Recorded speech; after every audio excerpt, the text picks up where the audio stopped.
सबरी का सच्चा प्रेम। बहुत समय पहले की बात है। घने जंगलों और पर्वतों से घिरे एक छोटे से गांव में रहती थी एक वृद्धा जिसका नाम था सबरी। वह एक निम्न जाति की स्त्री थी, लेकिन उसमें ईश्वर के प्रति अपार श्रद्धा और भक्ति थी।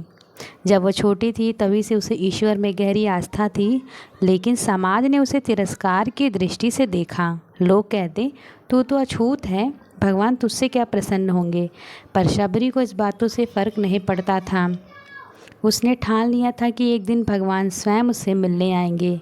एक दिन शबरी को पता चला कि महर्षि मातंग इस जंगल में तपस्या कर रहे हैं।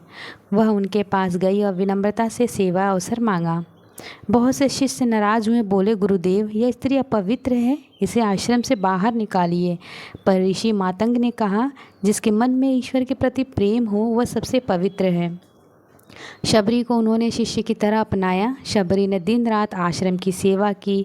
वह जंगल में फूल लाती, मीठे फल चुनकर गुरुदेव को अर्पित करती और आश्रम की सफाई करती। जब ऋषि मातंग का देहांत हुआ तब उन्होंने शबरी से कहा, बेटी, एक दिन भगवान राम स्वयं तुझसे मिलने आएंगे, तब तक तू प्रतीक्षा कर। साल बीत गए। सबरी हर दिन उठकर आश्रम को सजाती, रास्ते साफ करती, पेड़ों से मीठे बेर चुनती, हर बेर को खुद चख कर देखती, जो मीठा होता वही राम के लिए रखती। लोग हंसते, कहते, क्या राम जंगल में आएंगे तुझसे मिलने। सबरी बस मुस्कुरा देती, वो आएंगे ज़रूर।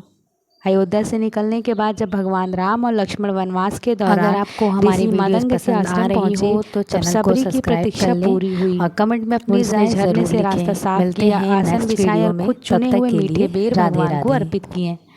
भगवान राम ने प्रसन्न होकर कहा, शबरी, तूने जो प्रेम से दिया है वह बेर मेरे लिए अमृत के समान है। शबरी रो पड़ी। एक वृद्ध तिरस्कर स्त्री को भगवान ने स्वयं गले लगा लिया। इस कहानी से सीख मिलती है कि भक्ति जात पात रूप उम्र धन नहीं देखती।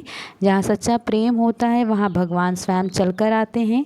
शबरी की तरह यदि सच्ची श्रद्धा है तो ईश्वरी कृपा अवश्य मिलती है, चाहे कितना भी समय लगे। अगर आपको हमारी वीडियोस पसंद आ रही हैं तो चैनल को सब्सक्राइब करें। मिलते हैं नेक्स्ट वीडियो में, तब तक के लिए राधे राधे।